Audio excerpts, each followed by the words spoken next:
Hello. Hello. Yes. Hello. Uh, Dear Chairman and participants, thank you very much for this invitation.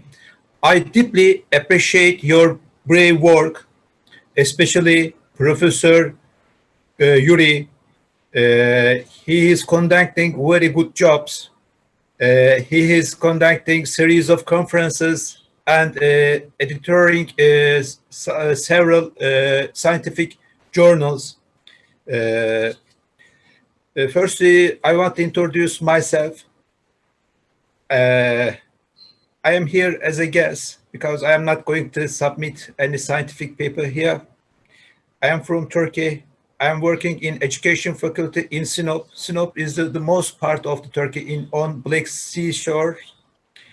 I am the director of the graduate school and also Erasmus institutional coordinator. I hope we can establish some bilateral agreement with your universities.